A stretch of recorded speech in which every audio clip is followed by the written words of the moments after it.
소중한 나 무한 행복!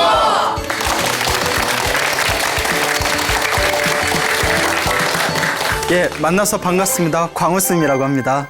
예, 반갑죠? 네. 여러분들 혹시 이런 생각 해본 적 있으십니까? 이렇게 인생을 살다 보니까 뭐 어떨 때는 굉장히 일이 잘 풀릴 때가 있고, 예, 그건 기분 좋아요, 나빠요? 좋죠. 또 어떨 때는 굉장히 인생이 잘 안 풀리고 자꾸 뭔가 장애가 생기는 것 같고, 기분 더럽죠. 예, 기분 나쁩니다. 자, 그 이렇게 살다 보면 일이 잘 풀릴 때도 있고, 일이 잘 안 풀릴 때도 있고, 그리고 이제 남을 원망하기도 해보고, 자기 자신을 탓하기도 해보고, 그때 우리 조상님들은 이런 말씀을 자주 사용하셨죠. 내가 전생에 뭔 놈의 업을 그렇게 많이 졌길래, 내가 무슨 업을 그렇게 많이 지었길래, 이런 표현 쓰지 않습니까? 그렇죠. 예, 오늘의 주제입니다. 인생은 자기 복대로 살아간다. 예, 동감하신 분들 계실 겁니다. 요 복이라는 걸 절대 무시할 수가 없죠. 그 옛날 인도에 부처님 당시에 어느 왕이 있었습니다. 왕이 있었는데 왕이 하루 이렇게 낮잠을 자고 있었대요.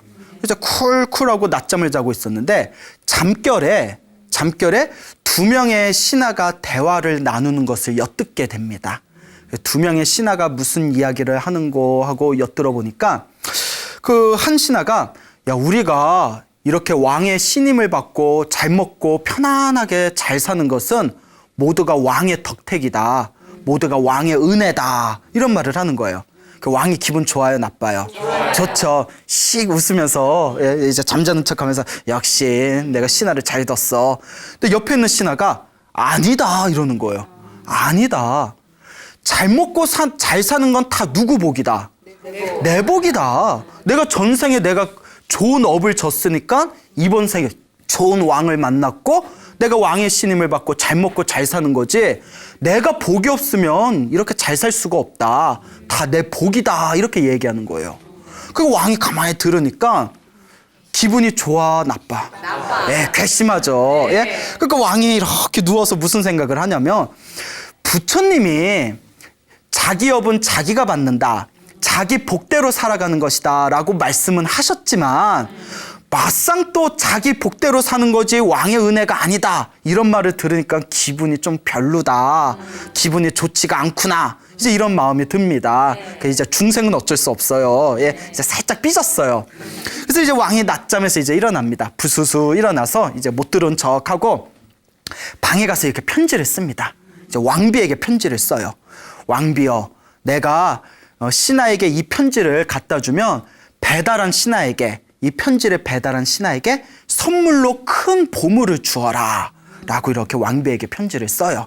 그래서 모든 것은 왕의 은혜로 우리가 편하게 사는 것이다. 라고 말한 신하를 불러냅니다. 이제 상 주려고 마음에 드니까 이제 짜식 하면서, 자, 요 편지를 왕비에게 전해다오. 빨리 전해주는데 절대 다른 사람한테 부탁하면 된다, 안 된다? 안 된다. 네가 전해야 된다. 라고 이제 맡깁니다. 그 이제 신하가 다 왕의 이제 명령이니까, 예, 제가 전달하고 오겠습니다 하고 이제 편지 배달을 갔다 옵니다. 그렇게 이제 며칠이 지났어요. 며칠이 지난 뒤에 왕이 이제 궁전에서 한가하게 쉬고 있는데 어느 신하가 탁 찾아와요. 왕께 감사의 인사를 올리고자 합니다. 그 왕이, 그래, 나에게 무엇을 감사하고자 하는가? 응? 왜 나한테 감사하느냐? 했더니 이 신하가, 왕께서 왕비에게 얘기해서 저에게 큰 보물을 선물로 내리셨는데 너무나 감사드립니다 하고 인사를 하는 거예요. 그 왕이 가만히 쳐다봤더니 깜짝 놀라는 거예요. 그 신하가 자기가 배달 보낸 신하가 아니라 모든 건 자기 복대로 살아가는 거다. 왕의 은혜가 아니라 자기 업대로 자기가 받아가면서 사는 것이다. 라는 신하가 감사 인사를 올리고 있으니까, 예? 이걸 두 글자로 뭐라고 해요? 웬열? 막 이렇게 얘기하잖아요. 혹은 목미? 예? 뭐지? 예? 뭐 이런 약간 이상한 이제 분위기가 펼쳐지죠? 희한하다. 아니, 왜 저 사람이 이제 보물을 받았을까? 그 급히 자기가 편지 배달을 보낸 신하를 부릅니다. 예? 그 어떻게 된 거느냐? 편지를 도대체 누가 배달한 거냐? 자초지종을 이야기해봐라. 그러니까 편지를 배달을 보냈던 모든 게 왕의 덕택입니다라고 얘기했던 그 신하가 왕 앞에서 이제 말을 하기를, 왕이시여, 그날 왕의 편지를 받고 왕비에게 편지를 배달하려고 가는 도중에 너무 급히 걷다가 계단에서 넘어져서 제가 코피가 터졌습니다. 그 온몸에 탁 그 피범벅이 돼가지고 왕께서 이게 급한 정갈이라고 해서 빨리 갖다 드려야 될 것 같은데 막 얼굴 닦고 옷 갈아입고 피투성이로 왕비한테 갈 수는 없지 않습니까? 그렇죠? 그러니까 이거 다 이제 옷 갈아입고 얼굴 이제 닦고 피 닦고 가려면 시간이 너무 오래 지체될 것 같았는데 때마침 옆에 저랑 제일 친한 신하가 옆에 지나고 있길래 이 사람은 내가 믿을 만한 사람이지 해서 대신 부탁을 한 겁니다. 예. 그때 왕이 무릎을 탁 치면서 부처님 말씀이 맞구나. 자기 복대로 사는구나. 내가 저 사람에게 보물을 주려고 했는데 받는 사람은 따로 있구나. 이런 이야기를 나눕니다. 뭐라고 한고 하니 왕이 세상에서 가장 강한 힘을 왕의 권력이라고 하지만 내가 가진 왕의 힘으로도 저 업을 이길 수가 없구나. 왕의 권력으로 저 사람한테 보물을 주려고 하는데도 결국 딴 사람이 받게 되는 거. 그것도 왕조차도 어쩔 수가 없다는 거예요. 인생은 자기 복대로 산다. 특히 연배가 좀 오래되신 분일수록 제 말을 격렬하게 공감합니다. 그렇죠. 여기서 얘라고 하신 분은 이제 인생에 연륜이 있으신 분이고, 인생에 연륜이 있으신 분인데도 애써 지금 저 아직 젊어요 이러면서 지금 공감을 안 하신 분들 계신 것 같아요. 근데 다들 마음으로 와닿는 게 있으시죠? 네. 인생이 그렇게 묘한 어떤 보이지 않는 운명의 선 같은 게 분명히 있는 것 같아요. 여러분 혹시 특히 여기 우리 여성 불자분들도 많이 오셨는데, 여러분 공주 좋아하세요? 공주? 예, 공주 좋아하세요? 예, 여러분들 공주 같은 삶 살고 싶으시죠? 네. 예, 그 부처님 당시에 왕이 있었는데 그 왕에게 아주 아름다운 그 딸이 있었답니다. 예, 자, 얼굴이 예뻐요. 얼굴이 예쁜데 공주니까 뭐도 많아. 돈도 많아. 예, 그 명품백 그냥 카드 질러버리는 거예요. 예. 얼마야? 그것뿐이 안 돼? 여기 있는 거 다 싹쓸이 이렇게 돈도 많아. 근데 더 얄미운 게 있어요. 예, 예쁜고 돈도 많은데 또 착해. 이 탄성 뭡니까? 예? 또 착해. 머리도 총명해. 모든 걸 다 갖췄어요. 그러니까 모든 사람들이 다 좋아하는 거예요. 모든 사람들이 다 좋아합니다. 그러니까 왕이 공주를 이제 너무 아끼니까 하루는 항상 공주를 옆에 이제 품에 이제 안고 다니는 거예요. 너무 사랑하는 딸이니까. 하루는 공주에게 이렇게 이제 장난을 칩니다. 공주야, 공주야, 네가 이렇게 사람들에게 사랑받고 이렇게 명예와 권력과 부를 누리고 네가 이렇게 행복하게 사는 게 다 누구 덕이지? 이렇게 이제 질문을 던져요. 장난을 칩니다. 그 누구 덕입니다 라고 이야기해야 돼요. 그렇죠. 기본적으로 사회생활을 안 한 사람도 이 정도 눈치는 있거든요. 예? 자, 다 아버님 덕이죠. 왕이 아니시면 제가 어떻게 이런 행복을 누리겠습니까? 근데 딸이 무엇이라고 얘기하냐면 공주가 하는 얘기가 모든 게 다 제 복입니다. 전생에 제가 선업을 많이 지어서 이번 생에 제가 받는 겁니다. 다 제 복대로 살아가는 것입니다. 라고 이야기를 하더래요. 그러니까 왕도 불자예요. 맞는 말이긴 하지만 기분이 좋아요, 나빠요? 나빠요. 예? 전문 용어로 삐졌어요. 예? 삐졌어요. 너무 괘씸한 거예요. 이게 다 네 복으로 이런 행복을 누리는 거냐? 예, 제 복으로 누리는 겁니다. 예? 그래? 그리고 옆에 있는 시종에게 이와 같이 이야기합니다. 당장 우리나라에서 가장 가난한 거지들 중에 젊은 놈을 데려와라. 이제 젊은 거지를 데려와요. 네 복으로 사는 거면 이 젊은 거지하고 결혼해서 얼만큼 잘 사는지 보자 하고 거지하고 결혼시켜서 내쫓습니다. 야, 남자가 삐지면 무섭습니다. 예? 남자도 남자의 질투도 무서워요. 동감하시죠? 네. 예. 여자가 더 동감하시는 것 같아요. 내 남자친구가 많이 삐져봤나 봐요. 예? 남자도 삐지면 무서워요.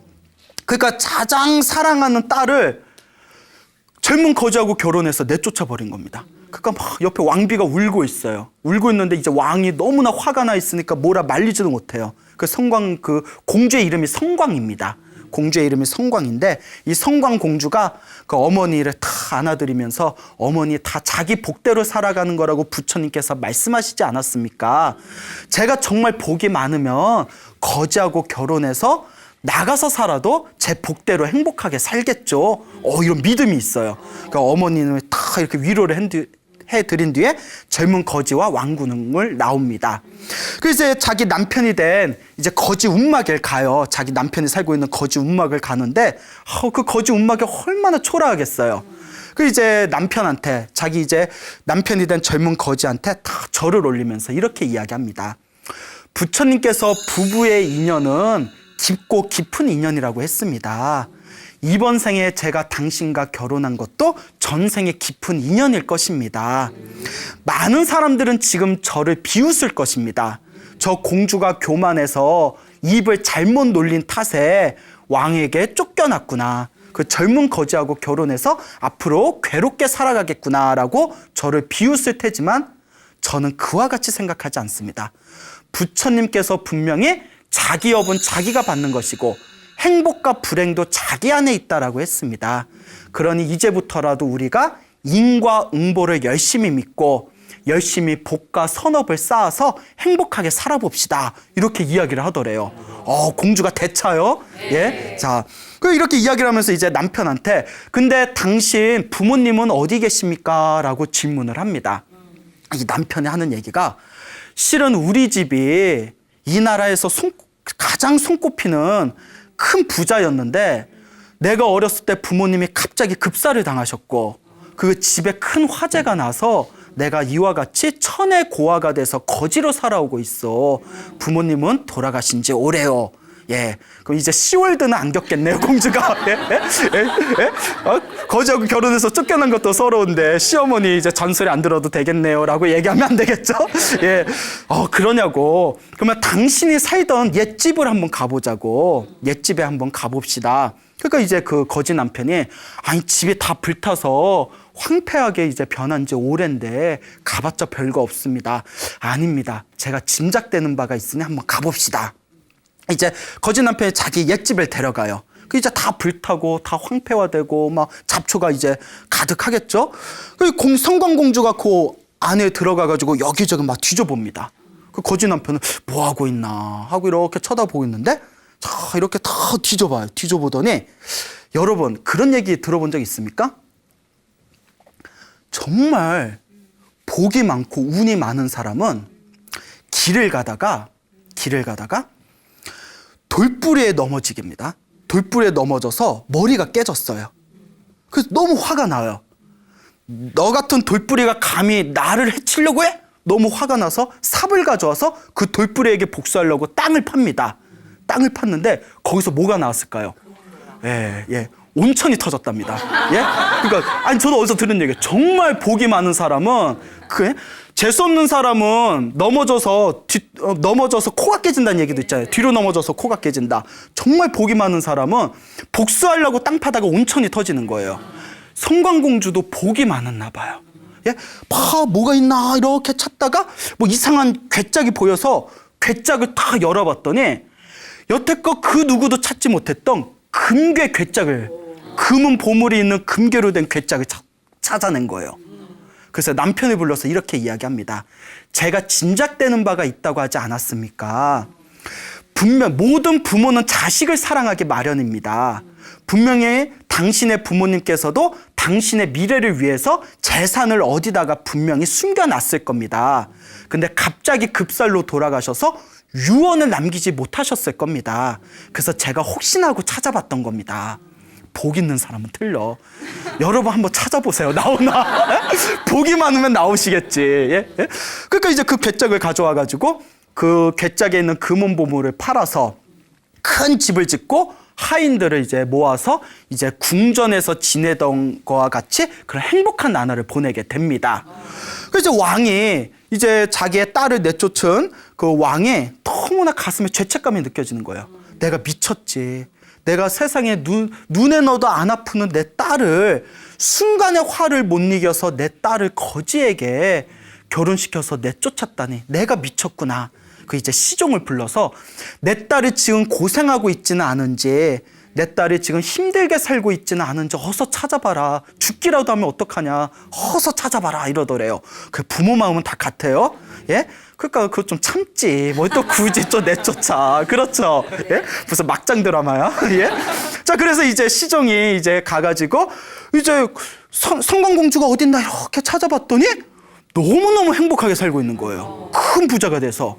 그 시종이 놀라가지고 왕에게 와서 왕이시여 놀라지 마십시오. 이 궁전에서 이 궁궐에서 살던 것보다 더 부유하게 살고 있습니다. 예? 그 왕이 깜짝 놀라가지고 이제 자기의 딸 공주와 이제 사위죠, 거지 남편, 이제 자기의 사위를 불러서 이제 자초지종을 묻습니다. 딸아 미안하다. 내가 미쳤구나. 너를 보내고 나서 내가 한시도 잠을 제대로 자지를 못했다. 이게 어떻게 된 일이냐 자초지종을 물어보니까 딸이 이제 한결같이 이제 처음부터 이제 끝에 있었던 일까지 다 이야기를 하는 거예요. 그때 이제 왕이 감탄하면서 자기 업은 자기가 받는구나. 자기 복대로 살아간다라는 부처님의 살법이 조금도 틀리지 않는구나라고 이제 가슴으로 느끼면서 그 다음날 부처님을 찾아갑니다. 부처님이 계신 사원에 찾아가서 이 왕이 부처님께 이제 삼배를 올려요. 삼배를 올리고 부처님께 이제 문안 인사를 올린 뒤에 거룩하신 세존이시여 사실 제 딸에게 이런 일이 있었습니다라고 이제 하나하나 이제 설명을 합니다. 자, 그리고 이제 중요한 내용이에요. 도대체 제 딸이 전생에 어떤 인연이 있어서 이번 생에 이 공주로 태어나서 행복하게 살다가 거지와 결혼해서 쫓겨난 뒤에도 그 행복을 끝까지 누릴 수 있었던 것입니까? 도대체 어떤 인연이 있었던 것입니까? 라고 질문을 던집니다. 예. 자, 공주로 살 수 있는 방법이에요. 예. 예. 자, 부처님께서 이와 같이 말씀을 하십니다. 머나먼 전생에 석가모니 부처님 이전에, 그러니까 석가모니 부처님으로부터 7번째 전에 부처님 중에 비바시 부처님이란 분이 계셨어요. 석가모니 부처님으로부터 7번째 전에 비바시라는 부처님 시대 때 이 성광공주가 반두라는 이름을 가진 왕비였다고 합니다. 반두라는 이름을 가진 왕비. 그때도 왕비였어요.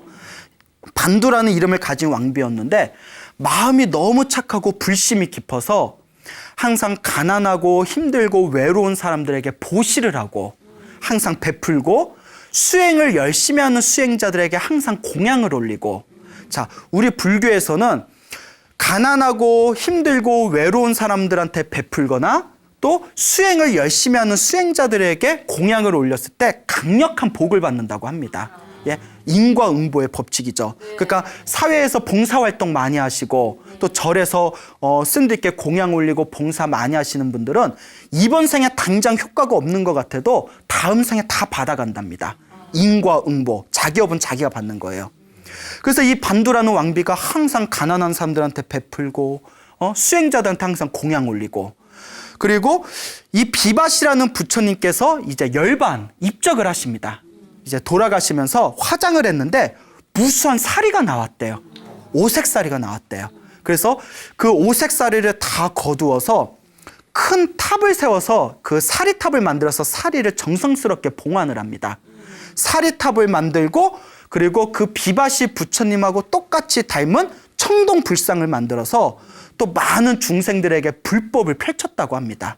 널리 불법을 베푼 그 공덕의 힘에 의해서 이번 생에도 항상 그 전에도 태어날 때마다 하늘 세계에 태어나거나 인간으로 태어나도 왕족이나 귀한 집안에 태어나서 항상 행복을 누리게 되었고, 이번 생에도 그때 반두라는 왕비였을 때 지었던 강력한 선업의 힘으로 이 석가모니 부처님 시대에 공주로 태어날 수 있었던 것이다 라고 말씀을 하십니다.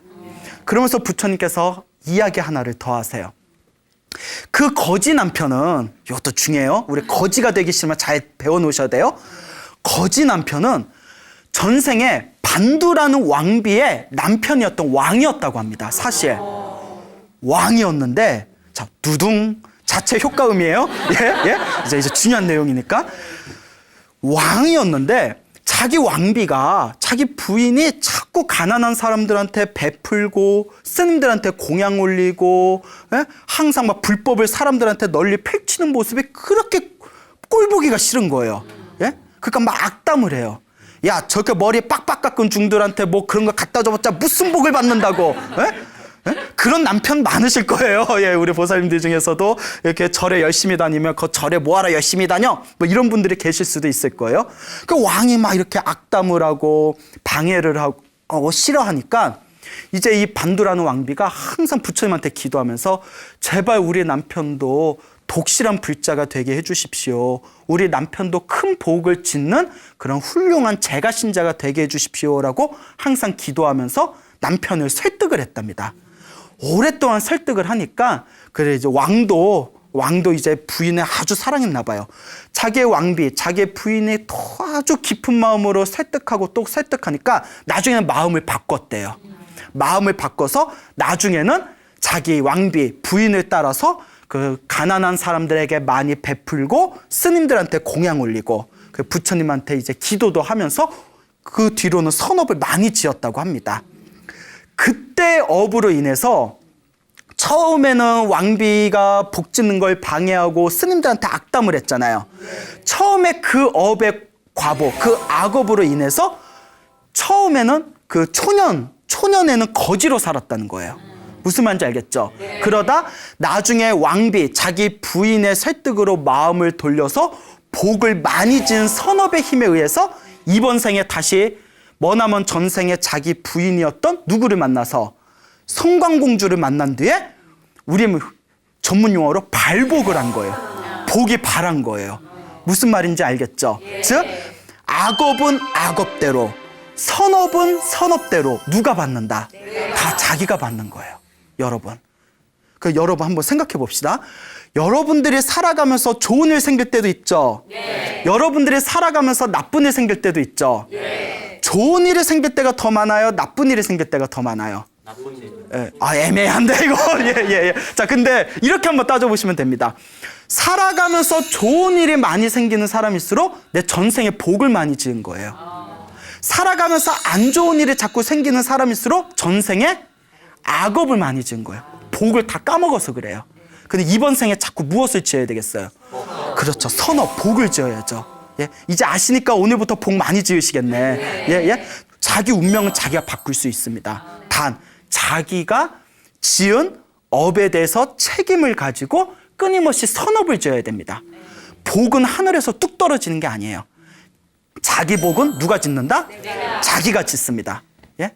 자, 그러면 우리가 살아가면서 내가 지었던 이 업이라는 것을 우리가 어떻게 내가 새롭게 끊임없이 선업을 지어나가고 혹시 안 좋은 악업이 있으며 불행한 일을 만들고 불행한 일을 야기시키는 악업이 있다면 그걸 또 우리가 어떻게 소멸해야 되겠는가? 그걸 가르쳐 주는 게 바로 불교예요. 어떻게 해야 우리가 행복하게 살 수 있는가라는 근원적인 방법을 가르쳐 주는 게 불교적 수행관입니다. 알겠죠? 예. 그 중국 청나라 시대 때 그 양주라는 지방이 있었어요. 양주란 지방이 있었는데, 예, 거기가 그 세계적으로 양주로 유명한 곳인가 봐요. 이름이 양주인가 보니까. 예, 미안합니다. 네, 좀 개그가 무리수였죠. 예. 그 양주 지방, 청나라 양주 지방 상인 중에 정백린이라는 이름을 가진 상인이 있었어요. 백린. 근데 이 정백린이라는 상인이 있었는데 어렸을 때부터 항상 관세음보살님이 깊이 신봉했대요. 관세음보살님을 열심히 관세음보살님을 믿으면서 기도를 열심히 했던 상인이었는데 어느 날 굉장히 안 좋은 소식을 듣게 됩니다. 한여름날 그 중국의 아주 유명한 마적대들이 양주 지방을 습격한다는 소식을 듣게 돼요. 여러분 우리나라는 산적이라고 해봐야 뭐 많아야 20-30명이잖아요. 중국의 마적대 하면 수백 수천이에요. 뭐 황건적 뭐 이런 거 기억나시죠? 그 마적대가 거의 군대 수준입니다. 그 양주 집안으로 이제 마적대가 습격한다. 아마 청나라 시대 때 조금 사회적으로 조금 이제 그 불안한 그런 시대였나 봐요. 그러니까 관군들도 그 수십 명의 관군들도 이제 두려워가지고 다 창칼을 내팽개치고 도망을 가버린 상황이에요. 그러니까 이 정백린이라는 이 양주에 있는 이 상인이 고민에 빠집니다. 지금 식구들을 내가 다 끌고 도망가봤자 마적대들이 말을 가지고 쫓아오면 우리 다 죽을지도 모른다. 이거 어떻게 해야 되냐? 차라리 집 안에 숨어 있어야 될까? 산으로 숨어야 될까? 아니면 멀리 도망을 가야 되나? 어떻게 해야 될까? 그러다가 기도를 합니다. 관세음보살님 제발 도와주세요. 관세음보살님, 관세음보살님. 근데 희한한 게 하나 있어요. 저도 평소에 관세음보살 기도를 많이 했었는데 평소에 관세음보살 기도를 하면 관세음보살이 잘 안 도와주는 것 같아.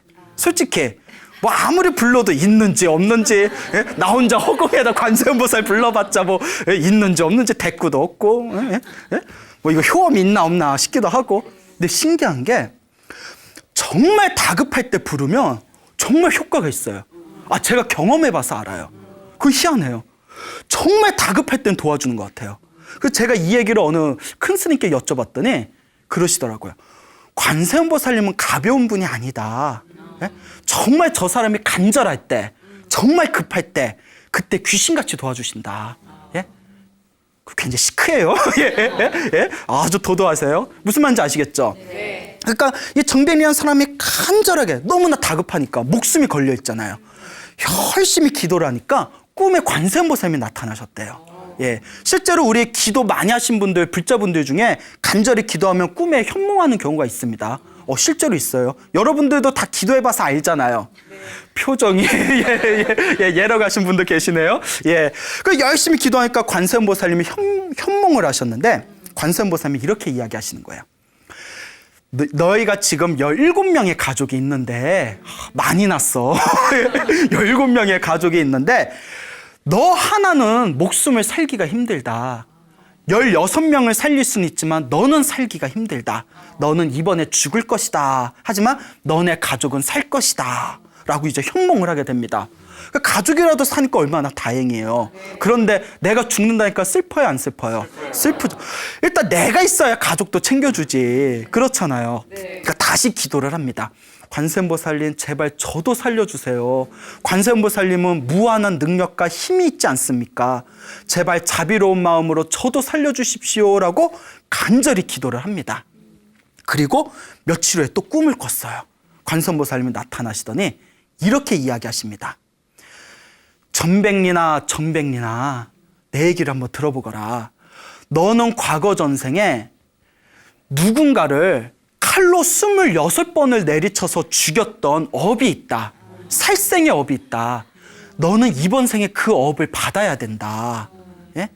그렇기 때문에 이번에 마적대 중에서 왕마자라는 사람이 왕마자, 성은 왕씨고 마자는 한자 마자는 우리말로 이제 이렇게 곰보라는 뜻이에요. 곰보. 그러니까 왕마자, 왕씨성을 가진 곰보라는 뜻이에요. 왕마자라는 사람이 전생에 업을 갚기 위해서 칼을 가지고 너네 집에 찾아올 것이다. 너는 그때 살 수 없을 것이다. 왜? 자기 업은 누가 받아야 되니까? 자기가 받아야 되니까. 너 하나 살고자 가족들까지 연루가 되면 가족들도 피해를 보게 될 테니 가족들은 방황 사랑채에다 숨겨두고 너 하나만 죽으면 다른 가족들 목숨은 살리게 될 것이다. 라고 꿈을 꾸게 됩니다. 이야. 그러니까 이 전백리한 사람이 내가 전생 그렇게 무서운 업을 지었는가. 이번 생에 꼼짝없이 그 업을 내가 받아야 된다고 하시니 그래 부처님께서도 자기 업은 자기가 받아야 된다고 했으니 이번 생에 나 하나를 희생하자. 그리고 이제 부처님한테 계속 관세음보살님한테 기도하면서 이제 자기가 죽는 날을 기다려요. 이제 마음이 다 비웠어요. 그게 닷새가 지납니다. 닷새가 지냈을 때 마적대들이 그 양주성을 침공을 합니다.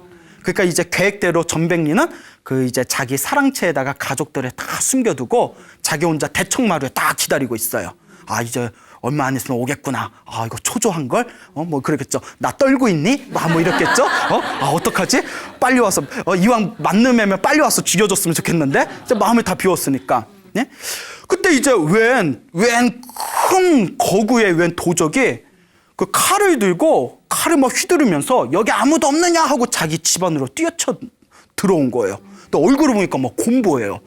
저 사람이 왕마자인가 보다. 왕곰보인가 보다. 아이고 왕마자 어르신 왜 이제 오셨습니까? 한참을 기다렸습니다 하고 전백리는 다 안내를 하는 거예요. 그 왕마자가 깜짝 놀라서 칼을 휘두르다가 그대와 나는 초면인데 어찌 나의 별명을 아시오? 어찌 나의 이름을 아시오?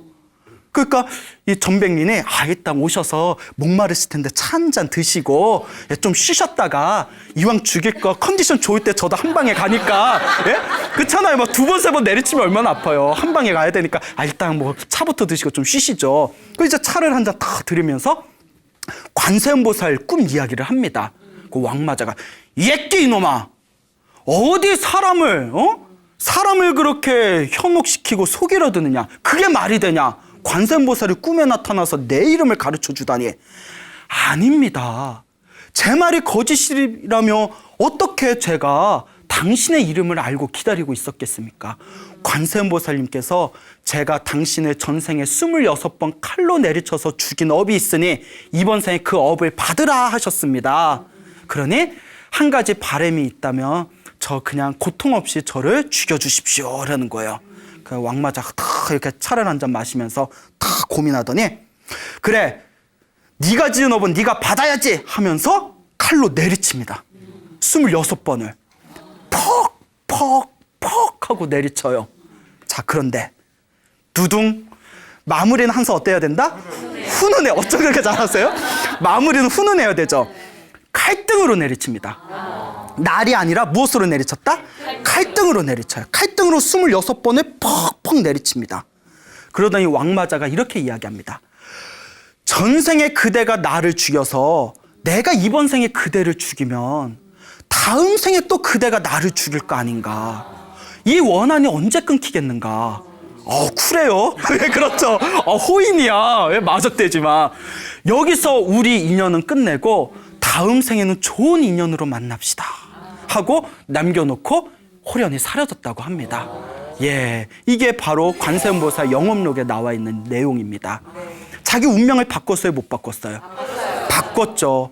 자, 불교는 자기 업은 반드시 자기가 받을 수밖에 없다고 가르칩니다. 근데 여기에 엄청난 논리가 숨겨져 있어요. 내가 지은 업을 내가 받아야 되기 때문에 내 운명을 그냥 그대로 내버려 두고 그냥 닥치는 대로 다 받겠다.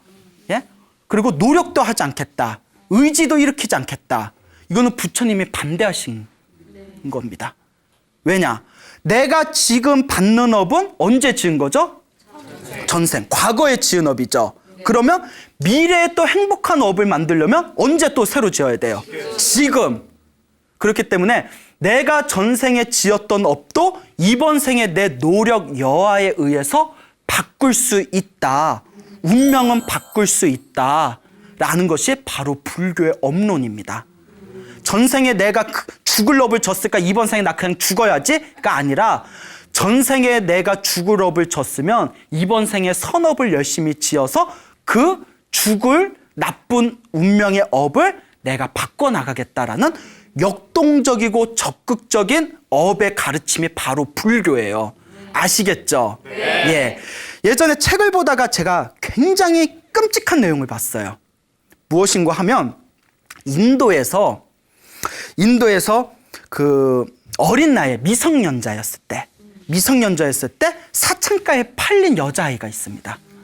미성년자가 사창가에 임신매매가 돼서 팔리게 되는데 그 사창가에 팔리게 되었을 때 그 포주라고 하죠. 포주이신 아줌마가 독실한 힌두교 신자였대요. 독실한 이제 신자였는데 종교인이었는데 그 어린 여자애를 불러더니 이렇게 얘기하더래요. 이번 생에 네가 사창가에서 몸을 파는 건 네가 전생에 지은 업이니까 도망갈 생각하지 말고 네 운명에 순응해라 라고 가르치더랍니다. 이건 굉장히 잘못된 업의 가르침이에요. 알겠죠? 네가 전생에 사창가에 팔릴 업의 운명이었다면 그 불쌍한 운명의 업을 바꿔줘야 되는 책임감이 우리들에게 있는 거예요. 그게 사회 공공의 의식이에요. 알겠죠? 근데 우리나라에도 역대 왕조나 또 중국에서나 일본에서도 이 불교의 업을 자신들의 권력을 공고하게 하는데 잘못 왜곡돼서 쓴 경우가 많아요. 내가 왕이 된 건 전생에 복을 많이 줘서 왕이 된 거고 너네가 노비가 된 것은 전생에 나쁜 짓을 많이 해서 노비가 된 거니까 이번 생에 우리들을 잘 섬겨서 선업을 지어서 다음 생에 좋은 곳에 태어나라. 뭐 말이 맞는 것 같은데 뭔가 애매하죠. 예? 이건 잘못된 업이에요. 아시겠죠? 예? 이번 생에 왕이 되었던, 이번 생에 노비가 되었던, 과거에 지었던 업을 어느 생에 바꿔나간다. 그렇죠. 지금 이 순간 더 좋은 쪽으로 업을 바꿔나가는 게 바로 불교의 인과응보입니다. 그니 내게 주어진 운명에 휩쓸려서 아이고 어차피 내가 전생에 지은 업대로 살겠지라면서 자포자기해서는 아니 된다라는 것을 명심하시길 바랍니다. 알겠습니까? 네. 그와 같아요. 인생은 자기 복대로 살아간다고 했습니다. 그래서 우리 불교에서는 복이 많은 사람일수록 자기가 원하는 것을 쉽게 빨리 성취한답니다. 복이 많은 사람일수록. 근데 자기가 원하는 일이 자꾸 느리게 힘들게 성취될수록 복이 없는 거예요. 아주 복이 없는 사람은 아예 그게 성취조차 안 돼요.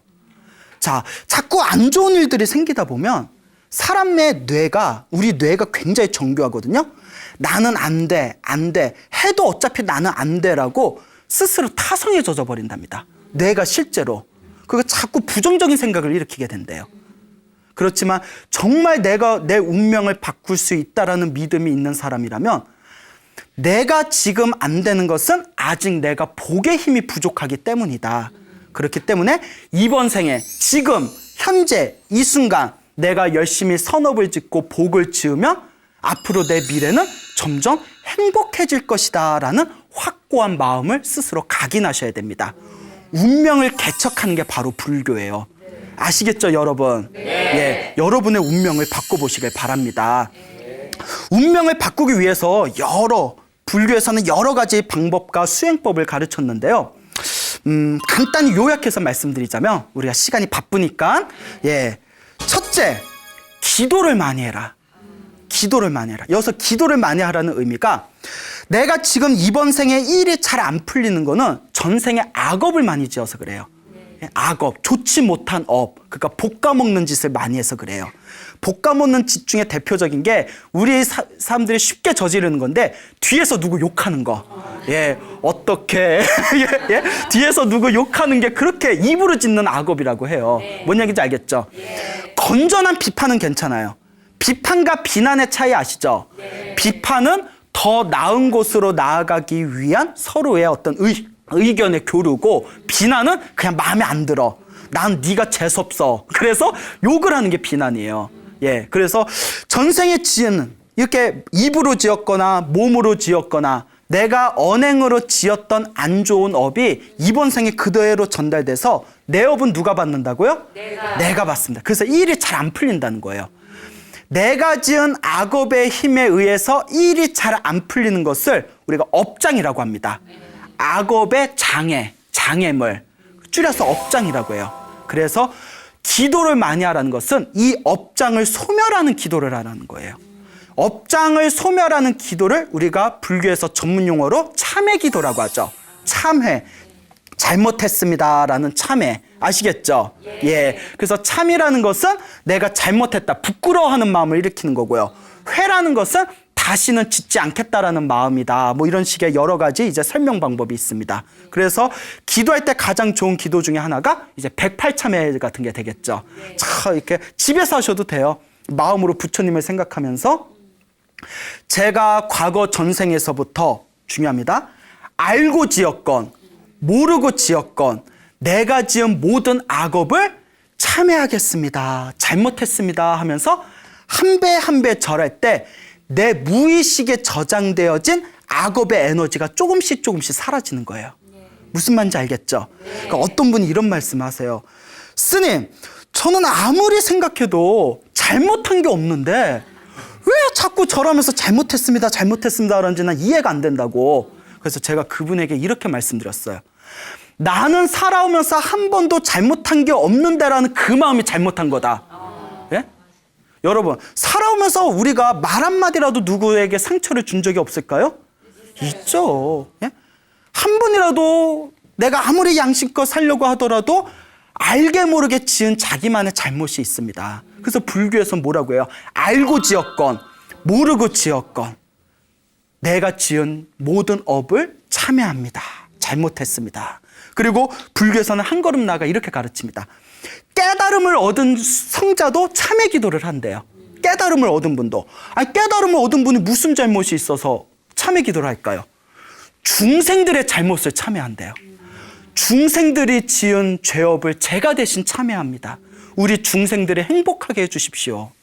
야, 이게 바로 불교입니다. 내가 지은 업뿐만이 아니라 다른 중생이 지은 업까지도 참회하는 거. 다른 중생들의 잘못까지도 소멸시켜주는 거. 그러니까 여러분 하루에 108배씩 한번 해보시고 건강에도 좋아요. 예, 피부도 잘 받는데요. 108배 열심히 하면. 자, 그리고 108배가 이제 점점 몸에 힘이 붙으면 뭐 1000배를 할 수도 있고 뭐 3000배도 할 수가 있고. 예, 스님 저는 무릎이 아파서 절하면 무릎의 통증 때문에 절하기가 힘듭니다 라는 분들도 계시잖아요. 그런 분은 그러면 연부를 많이 하시면 됩니다. 아까도 관세음보살님 이야기 드렸죠. 항상 눈 뜨고 저녁에 잠들 때까지 항상 이렇게 관세음보살님을 부르면 당장 효과가 없는 것 같아도 항상 은은하게 도와주신대요. 예, 그래서 기도를 많이 해서 밀교 경전이나 중국의 큰 스님 법문 혹은 티베트 큰 스님 법문에 나오는 내용들인데 한결같은 그 법문의 내용 중에 하나가 기도를 많이 해서 꿈에 부처님을 보거나 보살님들을 보거나 불보살님을 보거나 경전을 보거나 몸에서 더러운 게 빠져나온다거나 뭐 대소변을 시원하게 싼다거나 몸에서 뭐 고름 같은 게 빠져나간다거나 뭐 벌레 같은 게 빠져나간다거나 이러면 내가 지은 나쁜 업의 에너지가 소멸되고 있는 증거래요. 예, 예, 대단하죠. 제 아시는 스님이 위장병이 너무 심해서 병원에 가도 낫질 않더래요. 그래서 이 스님께서 내가 전생에 지은 업이 많아서 이렇게 위장이 아픈가 보다 하고는 그 기도를 열심히 했대요. 기도를 열심히 하다가 제발 제 몸이 건강하게 해주십시오. 몸이 건강해야 수행도 할 수 있지 않습니까? 제가 지은 업을 참여합니다. 몸이 건강하게 해주십시오. 기도를 열심히 했는데 그렇게 열심히 기도하다가 꿈에서 토를 하는 꿈을 꿨대요. 그냥 막 꾸역꾸역 토를 하는데 쏟아도 계속 나오더래요. 쏟아나는데 그 토 나오는 게 온갖 더러운 게 내 속에 이런 게 있었나 하고 온갖 더러운 게 계속 쏟아지더래요. 토를 다 하고 나서 뱃속이 시원함을 느끼면서 잠에서 깼는데 대박! 병이 나았대요. 위장병이 완전히 나았대요. 예. 그 저도 막 20대 때 자꾸 막 여드름이 나서 여드름 좀 없애주세요 했는데 아, 그런 건 안 도와주시네. 야, 여하튼, 예? 막 웃어요? 예. 자, 그래요. 여하튼, 무슨 말인지 알겠죠? 네. 기도를 많이 하셔라. 두 번째, 복을 많이 지어라. 복을 많이 지어라.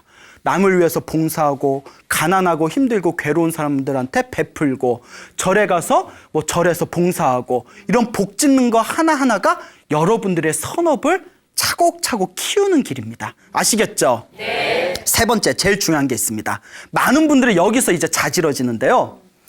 기도도 많이 하고 복도 많이 줬는데 딱 일상생활로 돌아가면 복 까먹는 짓을 자꾸 해요. 자꾸 누구 욕하고 누구 시기하고. 어느 심리학자가 이런 말을 하더라고요. 일이 잘 안 풀리는 사람들의 심리적 특징 중에 하나가 질투심이 강하대요. 질투심이 강하대요. 부러운 거는 상관이 없는데 부러운 거는 좋겠다라는 마음이고 질투심은 너 얼마나 잘 되나 보자 라는 마음이에요. 부러움과 질투심의 차이 알겠죠? 네. 부러운 건 괜찮아요. 부러우면 오히려 나도 저렇게 살아야지라는 욕구를 일으킬 수 있어요. 질투는 내 자신에게도 좋지 못합니다. 그래서 불교에서 악업을 일으키는 강한 감정 중에 하나가 질투심이랍니다. 그 질투심을 놓아버리세요. 질투심이 일어날 때 이렇게 생각하세요. 쟤는 전생에 복을 많이 지어서 저렇게 사는구나. 그러니 나도 이번 생에 무엇을 많이 지어야겠다. 복을 많이 지어야 되겠다. 여러분, 운명은 바꿀 수 있습니다. 단 시간이 오래 걸릴 수도 있어요. 그러니 오랜 호흡을 가지고 꾸준히 닦으셔야 됩니다. 기도를 많이 하시고 복을 많이 쌓으시고 복 까먹는 짓을 하지 마세요. 기도 많이 하시고 복 지으면서 꾸준하게 여러분들이 선업을 지으시면 우리 옛날부터 큰 스님들 말씀에 3년 정도 지나면 복이 많은 사람은 빨리 얻어요. 아무리 복 없는 사람도 3년이 지나면 운명의 기운이 점점 바뀐답니다. 제 아는 젊은 불자가 있는데 그 불자분이 그 젊은 이제 처자예요. 열심히 이제 절에 다니고 복을 열심히 줬어요. 그러다가 어느 날 저한테 이런 얘기를 하더라고요. 스님 말씀처럼 3년 정도 지나니까 정말 좋은 일들이 자꾸 생겨요. 그 얼굴에 꽃이 폈어. 얼굴이 되게 좋아졌더라고요. 예? 자, 아마 이 방송 보고 있을 겁니다. 예. 그 여러분들도 여러분들의 운명을 바꿔보시기 바랍니다. 알겠죠? 네. 예. 여러분, 행복해지고 싶습니까? 네. 행복한 삶을 창조하고 싶습니까? 네. 복을 지으십시오. 선업을 쌓으십시오. 공덕을 쌓으십시오. 복과 선업과 공덕의 힘이 여러분들을 진정한 행복의 길로 이끌어 줄 것입니다. 여기서 마치겠습니다. 소중한 나 무한 행복!